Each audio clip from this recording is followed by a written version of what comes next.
Julie with Crazy Cakes. I've been asked a lot to redo the video that we have on YouTube for how to make a cooler box because the orientation was incorrect and it was a little bit too fast. So we're going to slow it down today and we're going to give you measurements for a little bit bigger box because I noticed that only a 16-inch round would fit in the other box and I need a little bit larger as I'm doing larger wedding cakes. So let's get all your tools and get started. First of all, you need some styrofoam board.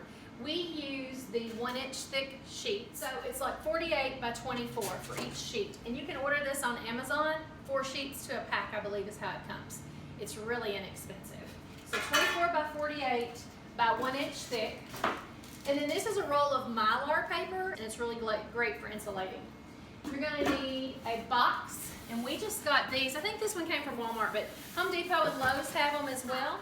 So if your cake layers are 4 inches high, you could fit a 6-tier, roughly 5, maybe 6-tier cake in this. You're going to need a utility knife, a pair of scissors, and another sharp blade, not serrated. I find the serrated makes a bigger mess. And a 24-inch ruler to help guide you with your measurements. We also use a measuring tape to do the measurements. The ruler is to help us cut the straight line.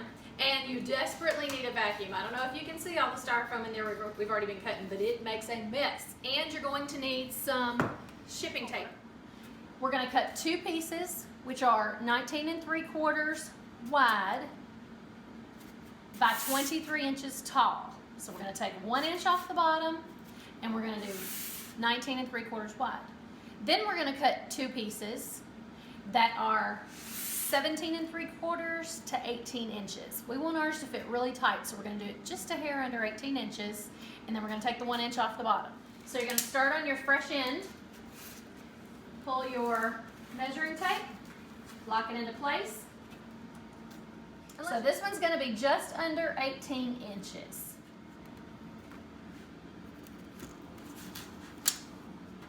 Depends if you want to get really technical or not.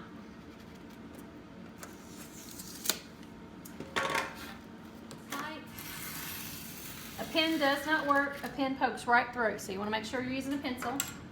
I make my line, and with your blade all the way out, it's still not quite an inch. It looks like it would be, but it's not. And this is 1 inch deep. So we're going to start off. Hold this tight, your ruler tight, so that it doesn't move.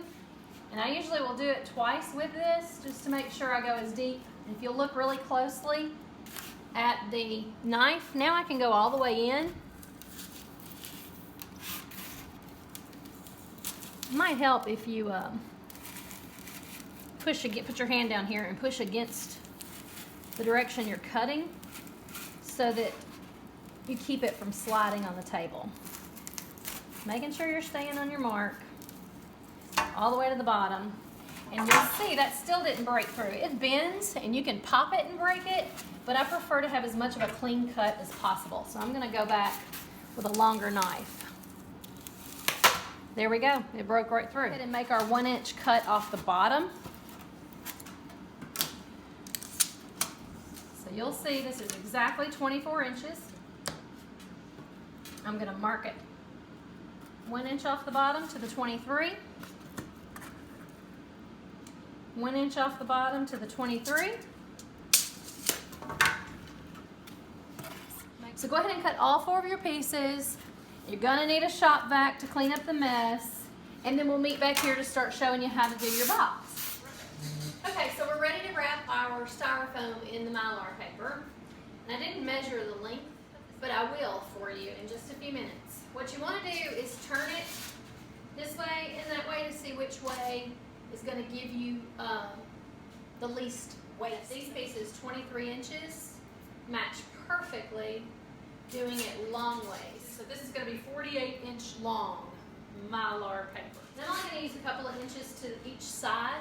You're just going to wrap it like a Christmas present. This cut's really easy, but it doesn't tear easy, so that's nice. Works to your advantage. So once you get it on the roll, find your sweet spot in your very sharp, I hope, scissors, and just go all the way up.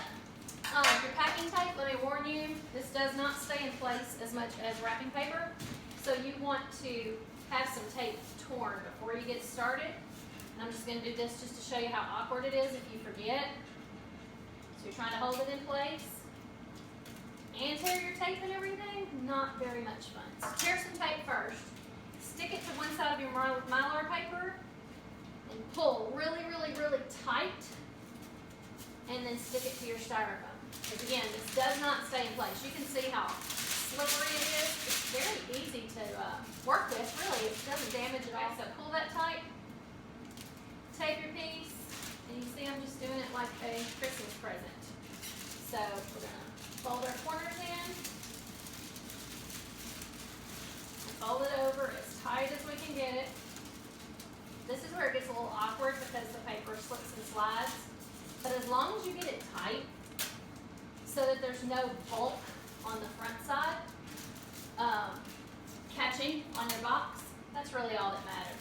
So see, I've got a big wrinkle here. It doesn't really matter. If you don't like the way it looks, it's going to be on the back side anyway.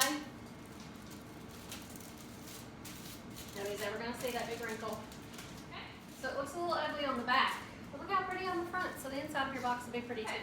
So we have all 4 pieces of our styrofoam wrapped. See, they're all 23 inches high. You can see that I have 2 here. See if you can see it better this way. I have 2 that are longer and 2 that are shorter. And these are an inch difference to allow for the thickness of the wall. You're going to turn your box upside down.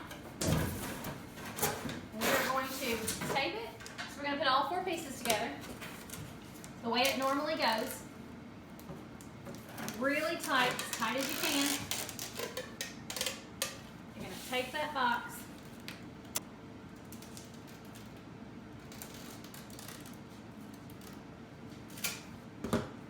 Press it down. Press it down on the side.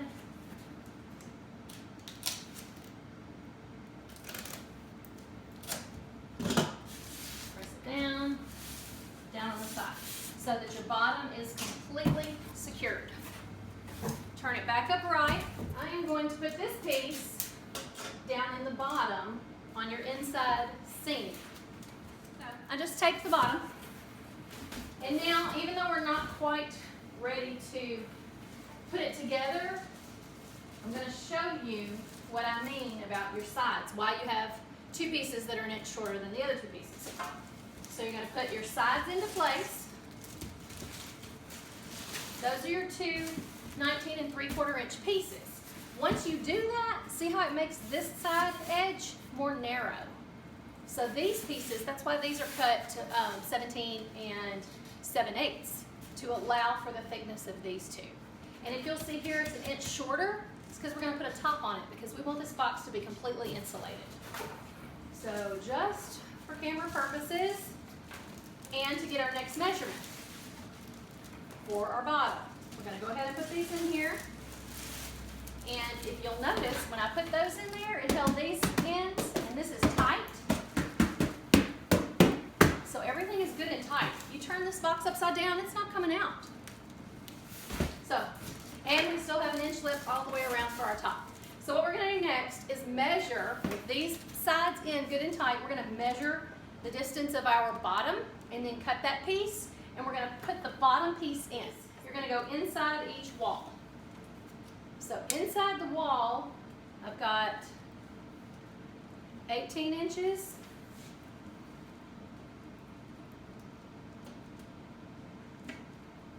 And 17 3/4. So it's going to be 18 by 17 3/4. So if you've got your bottom cut and your sides cut, at this point we need to decide where our door is going to be. The first box that I made in my first video, I had where the top closed and the box opened down and out like that, and then you folded it up and you tucked this flap in, and that's what kept your door closed. But after, number one, when it folded out, it got in my way for putting a heavy cake in there. And number two, after a while, it kind of wore out on the edges a little bit from sticking it in there in the corners frayed. So this time I think I'm gonna make it where it opens sideways. And in order to do that with the least damage to the box, you know, to the structure of the box, we're going to take the box on the side seam. You know, there's always one corner where the box is glued together. And we're going to take it apart on that seam, and we're going to make the door open that way to the right. So all I'm going to do is find that seam. You can see right there what I'm talking about. And I'm going to stick the knife in and just basically pry the glue apart. So it's really easy. Now, the only difference is, once you get that apart, you also have to cut the bottom because we've taped it together. And I did that because I still wanted the strength of this flap to be on the bottom, so that if you did have to pick up the entire box to take your cake into a venue, which sometimes happens, you would still have that extra cardboard for strength on bottom. So now we're going to make a cut. We're going to pull the pieces out and turn the box up, and we're going to make a cut right across there. All right, so what you have is a full, strong bottom and your box that opens sideways. And now what we're going to do, we're going to put all three of our sides in. After we get all three of those in, we're going to glue the one to the side. So again, you get your two shorter ones and your two taller ones. Wider ones, I should say. Two wider ones go on the side.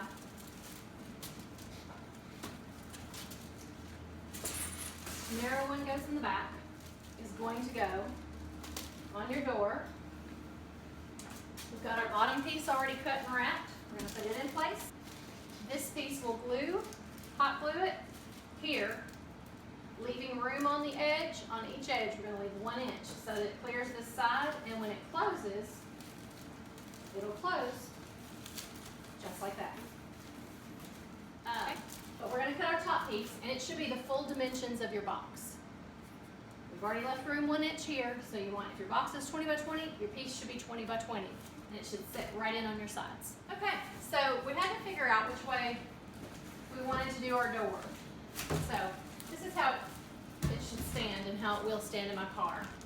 And we decided to cut this top flap off here and definitely put it here. You can see it's under there, so we have double thickness. And just put a piece of tape and then fold your top down, tape it across the top and across the back so that that is all secure. We put our sides in, our bottom in, our top in, and you'll see the top sits snugly down on top of all 4 pieces. Okay, so what we did is we took the panel and put it in place. We set it here and tucked it right up under here and held it tight, taped our box so everything would be tight and snug, and then we put hot glue on the back of our panel, our foam wrapped panel, and laid the lid down on it and pressed it and gave the glue time to dry. And then we opened it up, and just for extra measure, because I like to make sure that the heat in the summertime is not going to loosen the glue, I like to have plenty, I went around each edge of this panel and put some more hot glue on it, all 4 edges. So you can put Velcro here so that it Velcros shut. To me, that's kind of that flap kind of pulls, so I'm not sure Velcro is going to hold. I may try it, but that's just up to you. If you do decide to tuck it, you need to angle these corners so that you have plenty of clearance and it fits. And that's both corners. If you can see that they're just slightly cut at an angle. We did decide to go with just the tuck, but what we did was take a piece of packaging tape and just as smooth as possible, overlapped it from here to the inside so that cut the raw edge of the box so that it won't fray over time and break down. Same thing with this edge. And that way it just made it a little easier to tuck inside in case you wanted to. I mean, it's going to fit tight, the styrofoam does, so it does it inside, so it doesn't have to go in there, but you know, I'm just kind of OCD about things like that sometimes. And I've obviously covered it in contact paper, just because I wanted it to look a little prettier, and I'll probably put a logo sticker here and on each side so that as I'm carrying it in to a venue, that's advertising, right? The contact paper will stick really well to the box, but right around the edges it wants to kind of flick off a little bit. I don't know what you would say, it doesn't stick very well. So again, just to reinforce it, we did packaging tape around all 4 edges, same with the raw edges on the top and on the door. So the 20-inch box will hold an 18-inch cake. So I hope you guys enjoy this video a little bit better and it's a little bit easier for you.